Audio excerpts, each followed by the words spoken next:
Ladies and gentlemen, Andreas Antonopoulos can only be described as a Bitcoin badass, a leading thought champion, pioneer in the field of cryptocurrency. He's an expert in not just Bitcoin, but cryptocurrencies in general, information security, cryptography, cloud computing, data centers, Linux, open source, robotic software development. He's founded 3 Bitcoin businesses, launched several community open source projects. He writes articles on Bitcoin, is a permanent host on Let's Talk Bitcoin, and a prolific public speaker at technology events. He's writing a Bitcoin book for developers. I mean, just like all over the scene. He's on the advisory board of several startups and serves as the chief security officer of blockchain. So, Andreas, welcome to the show. It's an honor to have you on today. I'm really excited to be here. I've been watching your show on and off for the last couple of years, actually, and I'm a big fan. Well, I want to first give you the chance to explain what you're into and what is the biggest priority for Bitcoin entrepreneurs or for the immediate application of this technology right now.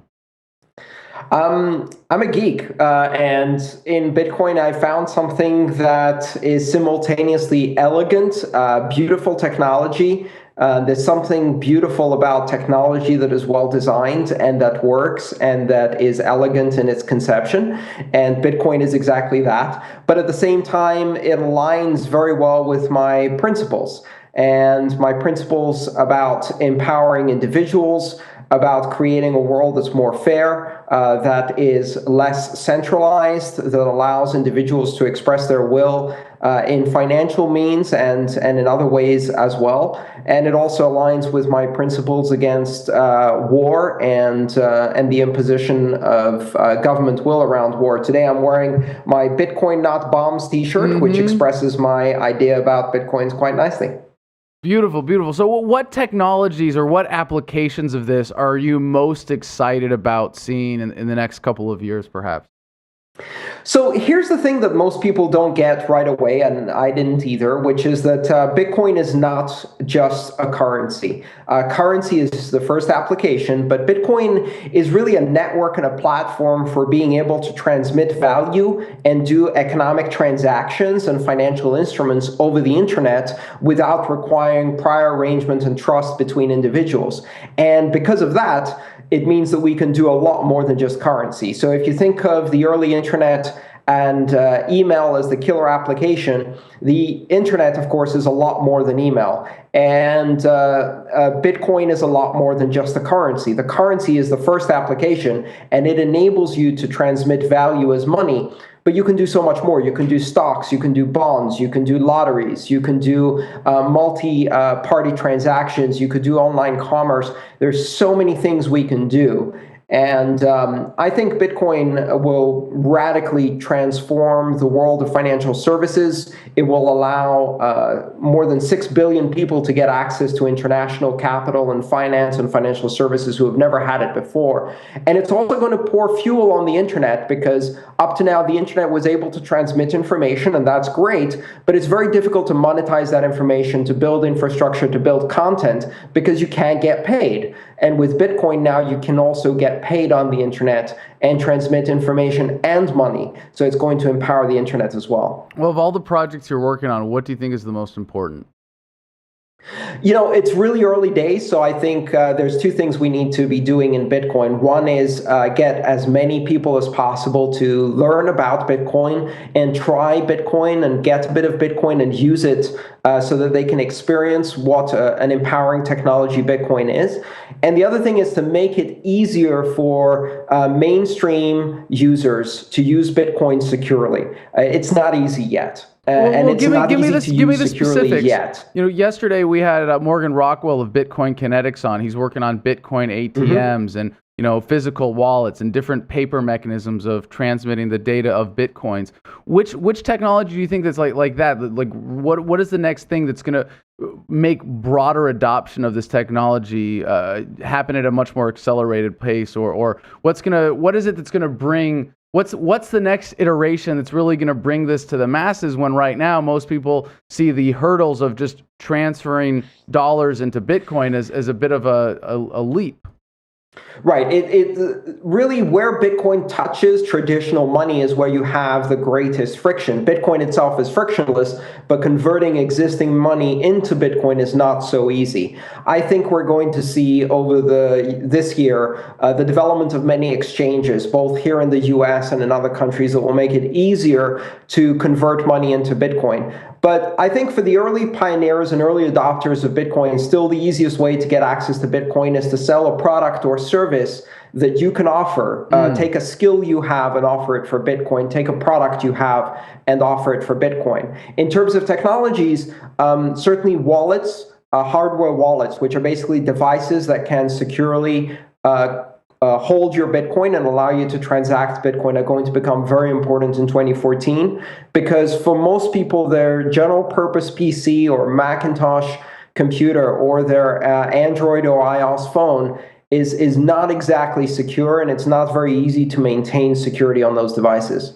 Now, I really want to underscore something you said that I think a lot of people might take as kind of an important revelation here, that to jump into the Bitcoin market, you don't have to even use your cash. All you have to do is set up a wallet and offer something of value in exchange for Bitcoin. And I know this sounds really obvious and simplistic, and I feel like I've been doing this too, but at the same time, I've been buying Bitcoin. It's like maybe I should have just been selling advertising for Adam versus the Man directly into Bitcoin, where I'm bringing that value into the cryptocurrency marketplace. And I think most people don't realize there are people around them who own Bitcoin. If you have a friend who's trying to get you to buy Bitcoin, go to localcoins.com and go meet somebody on a street corner and give them some cash and watch them transmit into your wallet, which is still a relatively safe process. It's not hard. There's no mystery to it. People aren't getting ripped off doing this, at least not on any scale that would make it a trend. It's pretty safe. You can see people's reputations. You can buy Bitcoin from people who are holding them. But if you have that friend who's saying, you got to buy some, be like, well, why don't you give me some in exchange for me doing something for you? And right away, you've injected that extra value into the Bitcoin marketplace, into the general Bitcoin economy. But Andreas, that's critical, because we think in terms of converting the existing economy into Bitcoin, from dollars into Bitcoin. Well, screw the existing economy. The existing economy is a stagnant mess of large corporations that monopolize everything. Generate your own economic activity, build community, build economic activity entirely in Bitcoin. If you sell a product or service in Bitcoin, you're not converting from dollars. You're creating new economic activity. This is not a zero-sum game. We can build an entirely new economy from the inside out in Bitcoin and build a community around that. And that is much more powerful than trying to compete for the last few remaining dollars in circulation in the open free market. Now, we have some people in our audience even who are skeptical of the technology, and there's certainly reasons to be cautious around any new technology. And I think you would agree that no one should just simply drop their entire life savings into cryptocurrency and forget about it, or assume that you can do that without keeping an eye on it. But for people that are fans of barter, of opting out of the Federal Reserve System for whatever reason you want, this is at very least an immediate, beautiful, practical tool for conducting trade without using the dollar. But Andreas, the real reason I'm excited about having you on is not so that we can just be, champions of Bitcoin and convince all the naysayers. And I know that there are people who still need to be convinced of its virtues, who are familiar with it. There are a lot of libertarians for whom it's a perfect technology for an expression of our values and for doing the things that we want to do economically. And they haven't quite made the leap. And I know the development of the technology is coming along, and it's going to be easier and easier. But what you point out there is really brilliant in opening that up. But what I want to talk to you about is the future of Bitcoin, where this is going. I want to bounce some of my ideas off you and see if they really bear the test of your expertise in terms of, like, I think that Bitcoin is not going to be the dominant cryptocurrency in a few years, that it's going to be displaced by something else. What's your take on that? I'm not too sure about that, primarily because I think people underestimate what we call network effect, which is that the value of a network increases exponentially with the number of nodes or participants in a network. Networks actually, each time you add a new participant to the network, it makes it more valuable for everybody else too, because they have one more person to trade with. And that's a power that increases at an exponential rate. It's like a viral technology or a meme. It's very difficult to displace the first entrant and first successful system in the competition Hold on a because it second. builds a lot of Second. power. But Right, that doesn't mean it's not going hold to on. happen. Right, because I appreciate that argument, and it makes a lot of sense. The momentum of the network and the value of being first to market and all that. But even if that network is there and it's nodes for crypto, it's nodes that are serving Bitcoin transactions that are all servicing the Bitcoin blockchain, if Bitcoin hits a practical limitation like not enough units or something particular about that blockchain is corrupted, or maybe the Federal Reserve comes in and buys up a huge chunk of Bitcoin and is manipulating the Bitcoin market, isn't it possible for that entire network to simply like click over in a matter of, I mean, I guess it would be days perhaps? Just everybody Right. switches over to the next currency, whatever it is. In some ways, it is very easy. So one of the interesting things that's happened is that once you open the door for alternative currencies in general, which Bitcoin has done, that door remains open, and then it becomes very easy to transform from Bitcoin to any of the other currencies. And what you'll see is we now have more than 150 alternative currencies, and they're all backed by Bitcoin. And in fact, in order to purchase most of these currencies, you have to start with Bitcoin and then convert it.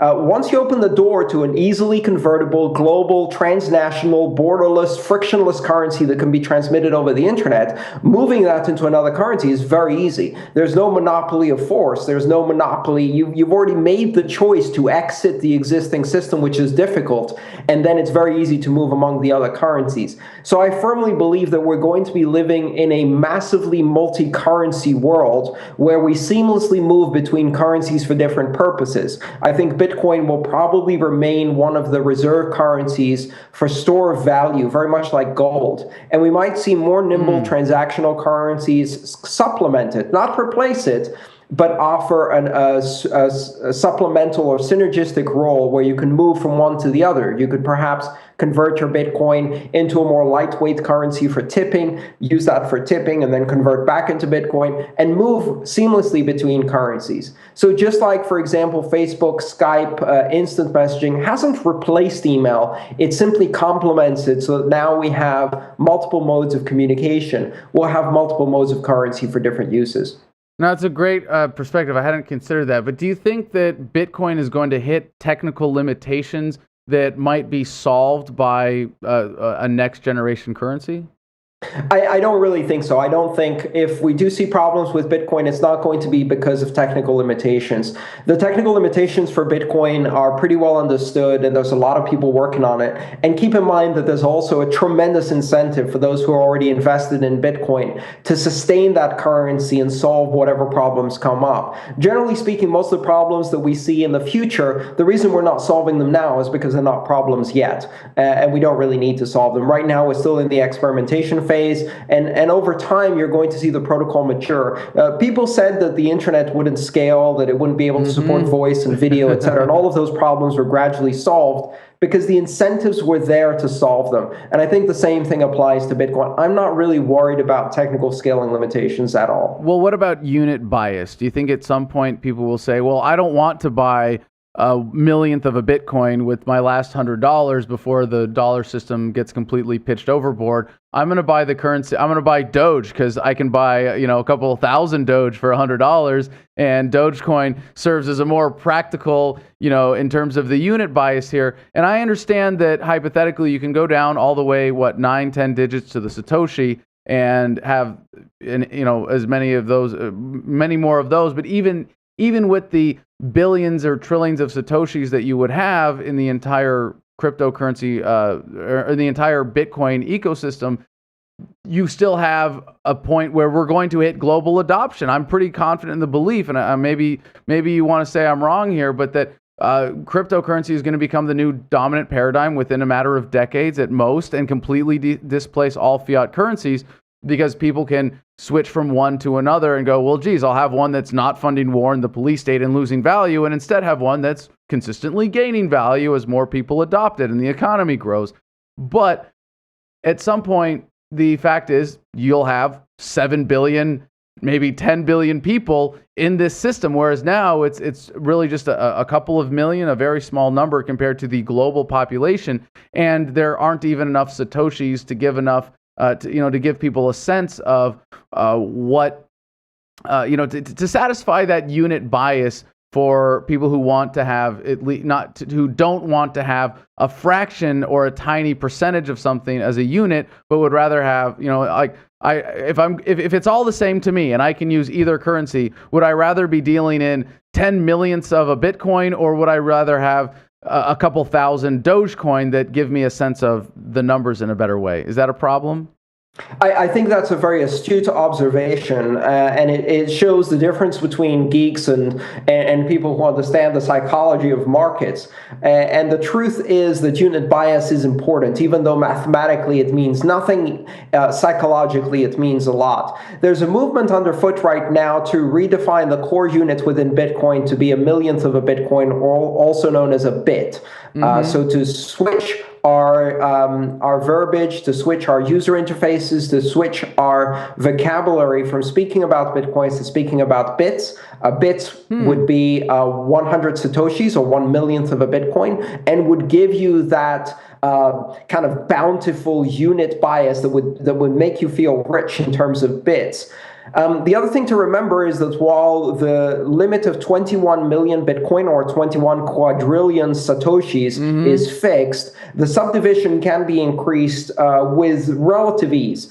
So we could, if we wanted to, add another 8 digits of subdivision so that a Satoshi can be divided 1 million times. That's not as hard to achieve in the protocol. So unit bias can be solved, but most importantly, people first need to realize that unit bias is important, and I'm with you on that one. And I also enjoy dabbling in other currencies, including Doge, and there is something fun about being able to tip someone 1,000 units.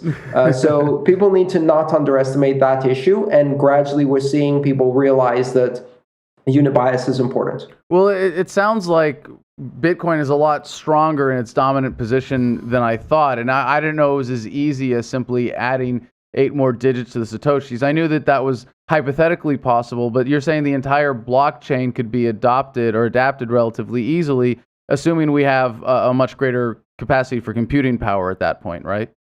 Well, actually, it doesn't change. The computing requirements are not changed at all by the unit number, not in the slightest, in fact. So you could very easily change the unit number. It might have a slight impact on the storage amount you need. It wouldn't require any more computation. But it would make the blockchain much bigger, right, as a piece of data. Not really, not much bigger. You would because again, you would not have very large units. These are stored in variable length units, so it would require a change in the code, which from what I hear from 2 of the core developers within Bitcoin, Jeff Garzik has created an opinion on this, as I've heard also from Gavin Andreessen, who's the chief scientist of the Bitcoin Foundation and the lead developer. It wouldn't even require what's called a hard fork. It would require only a soft fork or soft modification of the protocol to enable that. So kind of think of it as a subversion change, not a major version change.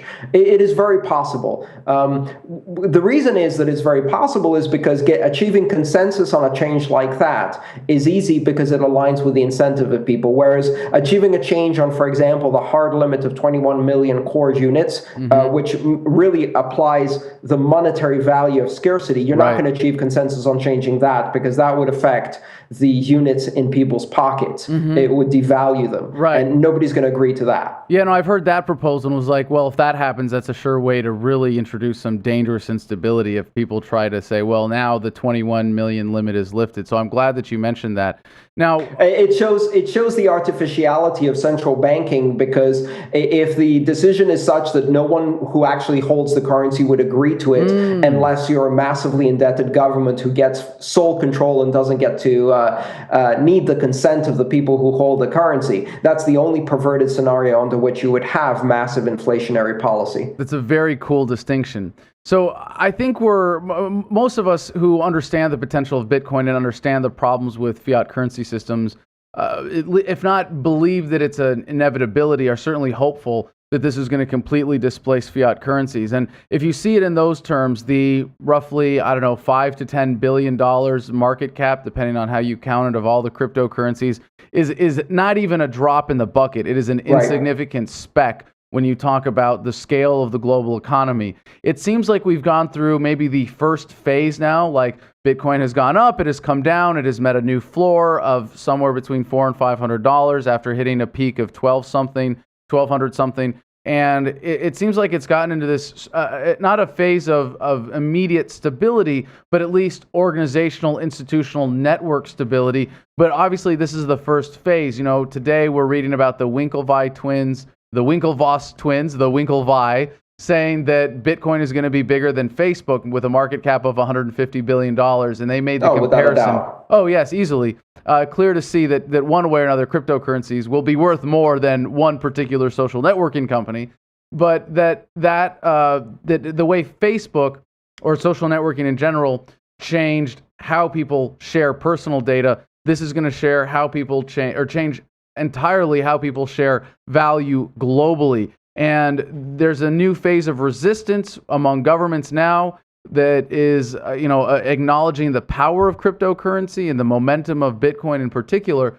But what do you see as the challenges, maybe not the technical challenges, but the adoption challenges as Bitcoin or cryptocurrency goes from a speck to eventually displacing all the water in the bucket?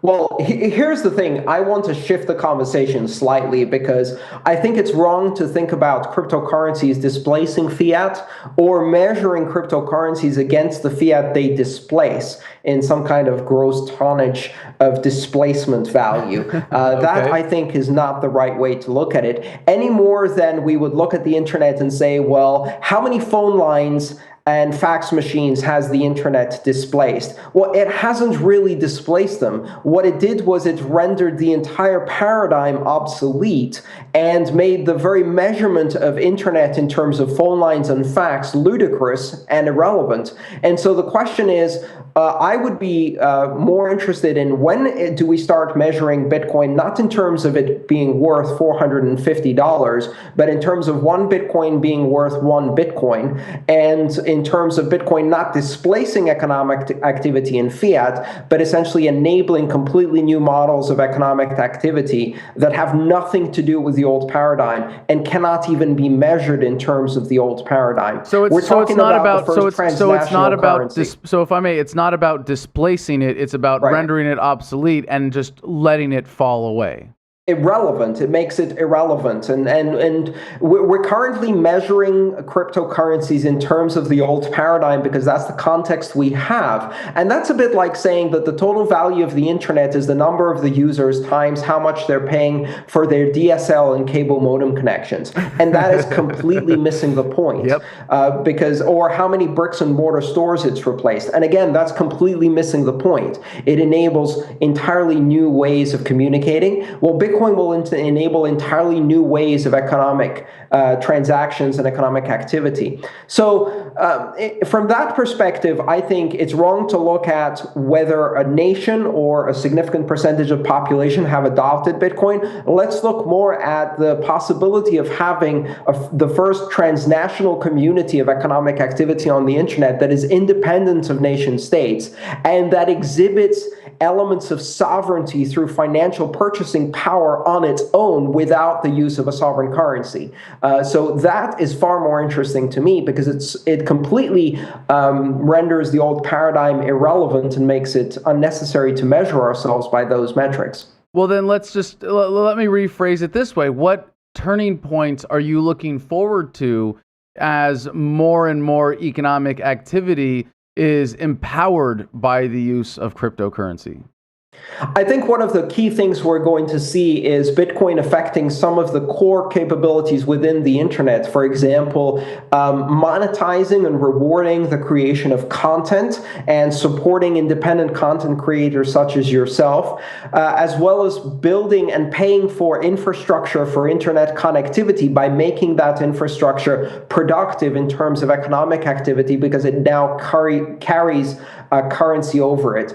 The other big milestones for me are the ability to disrupt the remittances market, enabling the transnational flows of currency from migrant workers to their home countries and families, which can have a very, very significant and immediate impact on poverty around the world, because that's one of the most exploitative markets in financial services. And the third one is enabling essentially cryptocurrency IPOs, where companies anywhere in the world can make public offerings of crypto stocks available to investors anywhere in the world without any barriers to entry, and creating completely new economic activity by allowing for direct investment. So peer-to-peer payments, peer-to-peer remittances, peer-to-peer crowdfunding as some of the first three major milestones for cryptocurrencies.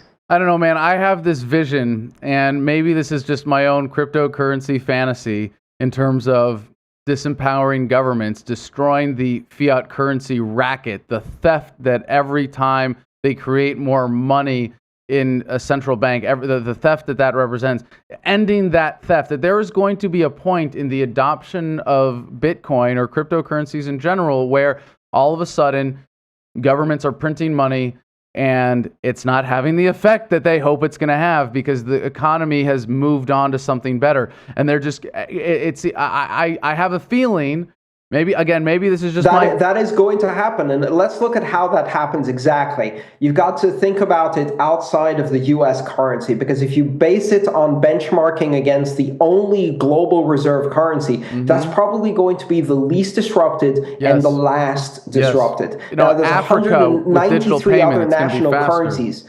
About 30 of them are hanging on a thread, are severely hyperinflated and getting worse over time. And up to now, the governments in those countries had the ability, upon the onset of hyperinflation, to take the entire population hostage and take the ship down with them, destroying generations worth of wealth and the future of their children. Now, the people in that country have the choice to opt out, divest themselves from the national currency, and massively flee the local currency through the use of untraceable digital currencies. Exactly. And that's my fantasy, is that you're going to see these like currency, the fiat currencies all around the world are just going to get swallowed up like quicksand, and they're just going to disappear, and just one after another until the governments are, and those governments then are going to be forced to adapt. They won't have that power. They won't be able to manipulate the economy. People will automatically be that much more prosperous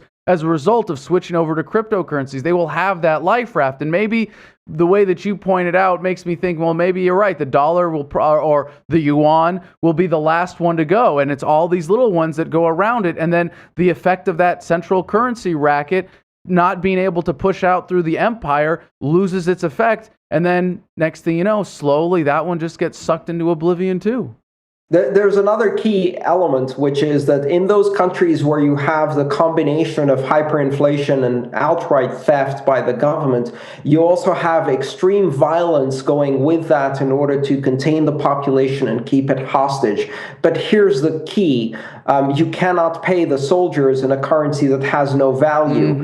And if the cryptocurrency is made illegal, then the soldiers, the generals, and the police chiefs are the ones who are stashing cryptocurrency away as fast as they can. And when the population starts divesting and bribing those officials in cryptocurrency, very quickly, the dictators, the oppressive regimes find that they can no longer pay the soldiers to pull triggers against their own citizens. And then you see much faster and much less violent collapse of these oppressive regimes. So it offers a path for peaceful divestment out of the currency, which also simultaneously defunds the war machine and the oppressive machines of these regimes that keep the population hostage. Oh man, that's exciting. That's what's got my juices flowing, man. That's the kind of turning points I'm looking forward to. That's what's really exciting about this. But right now, we're seeing the American government, at least, and we know that most of these governments that you're talking about are probably incapable of suppressing a technology like this.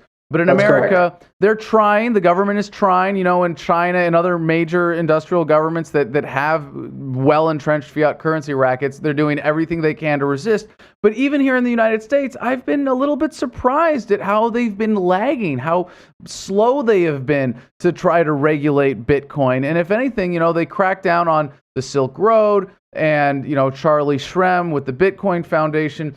But there hasn't been a more widespread effort to really squash the technology. It seems like they're just trying to, slow this one down. I'm really shocked at how ineffective the response has been. And as soon as they come up with effective plans, Cody Wilson rides into the rescue with Dark Wallet and Dark Market and so many other innovators, not to put this all on him, who just go, all right, you want to put up more obstacles? We're just going to innovate around them. You think Bitcoin it's like it cannot be stopped unless you shut down the internet or stop the flow of information, which eventually will be unstoppable by governments as well. You can't contain this technology. What's your take on that? Does the government in the United States actually pose any legitimate threat to this new technology at all? Actually, I think the government of the United States poses the least threat to digital cryptocurrencies for a number of reasons.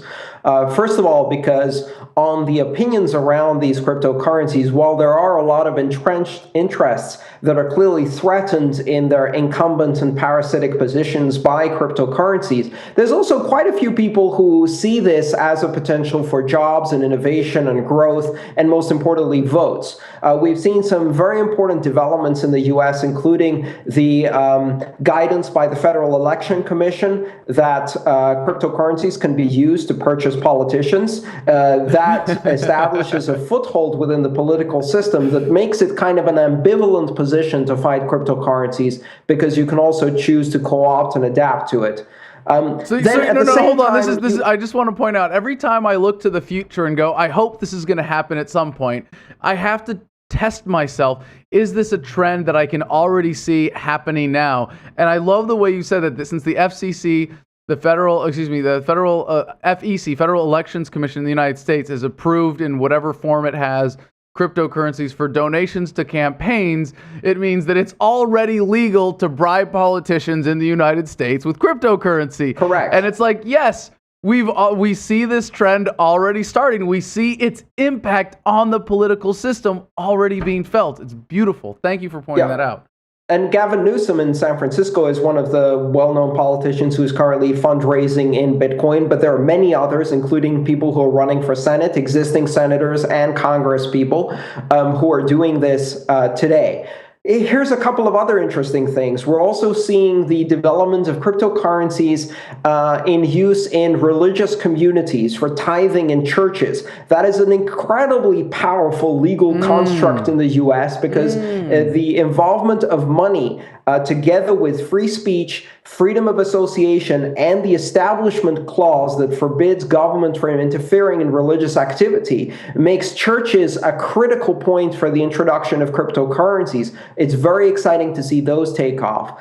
Finally, you've got the Citizens United decision by the Supreme Court, which has become a double-edged sword for the United States because it says quite clearly that money is a form of speech. So there is a particular risk within the United States that if the government tried to straight-on, outright ban cryptocurrencies through a frontal assault against them, they would find themselves in a legal situation where they might end up in front of the Supreme Court fighting a venture capitalist who's well-funded lawyers, prove that money is speech, and establish a precedent that destroys any future regulation of cryptocurrencies. So nobody wants to take on that fight. So there are a lot of reasons why the US is most likely going to be fertile ground for cryptocurrencies for many decades, and I don't see a big fight happening here because the rule of law, weak as it is still capable of delivering surprises. Well, that's a great relief, and I love that perspective. I can just imagine imagine like Obama and some corporate cronies sitting around going,